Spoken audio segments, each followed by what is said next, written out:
कया रंगदार सूरजंग नाम सुने रे लेकिन घर नहीं देखे रे। अच्छा बड़ा चौक चौक बनवाए बे यार। रंगदार तोहरे रंगदार सुखड़ई वाला नहीं बा, देखत हवेली बनवाए चौक चौक।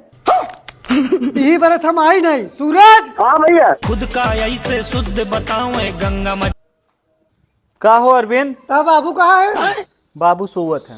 अब तो ही 100 जगह चाट के आए बाटे। कौनो बात बा का अरविंद? कौनो बात नहीं बा सूरज, तू माई बाप के अकेले बिटवा है। अब गांव में तार बड़ा इज्जत बा, मगर क्यों? अगर हमार बात माने ने 50 लाख के हवेली खड़ा करे है, एक दिन तू 5 करोड़ में खिलबे। 5 करोड़? ई कैसे होए अरविंद? तू लड़ जा प्रधानी। नहीं अरविंद, हमारे बस की प्रधानी है ही नहीं बा। हम गांव वालन से गाड़ी नहीं सुनई चाहत है। देखा सूरज, तुम्हें कुछ करे नहीं बा, तू सिर्फ प्रधानी लड़, प्रचार करब हम सब है। ठीक है अरविंद तू ठीक तो कहत है, पर इतना बड़ा घर बनवा में कुल पैसा हमार खर्चा हो गया। पैसा कहाँ खत्म हो गया? अच्छा। पैसा खड़ा तो बा, ये हवेलिया दिखा के लोन लेता नहीं। ठीक बा अरविंद, हम सोच के बताऊ।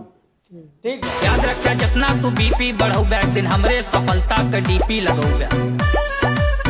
अरविंद तू वहाँ दिना जोन बात बोल के गया है ना, हमारे दिल पे पत्थर लग गवा। तेरी सूरत पे हम रात भर सोई नहीं पावा, यहाँ खटिया पर से वहाँ खटिया कूदत है।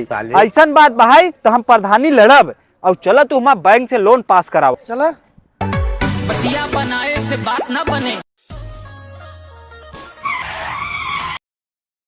चाटे जाना था कि चटबो सिखाई। कस अरविंद, यहाँ बार हमारे नाम के आगे प्रधानी लग जाए ना। हमार लोग की कोशिश पूरा रहा। अच्छा। एक वोट ना 3-3 वोट डाला, यही पर दुमवा हमार मेहरारू बन के वोट डाले। हम जीत गए ना। एक वोटे से तू हार गया। मुझे माफ कर दो। चल से भैया, राम राम। खत्म, बाय बाय। घर में बैठ के हाहा करा मंत्र। अरे के हवाई जानते नहीं, लोन वाला है, बहुत बड़का बोलत रहे न। लोन भरब के गाड़ी चड्डी बेचाई जाए। बड़ा कोई गजब गणित लगा है यार। चला कैसे कैसे लोग रहते हैं यार यहाँ पर। सूरज तुम्हारा ही नाम बा? हाँ भैया। 60 लाख तोहरे ऊपर लोन बा। अच्छा। और 1 हफ्ता के अंदर ना भरबा तो ई घर हो जाए नीलाम। ये फंस गया सीएम। भैया कोनो रास्ता बा?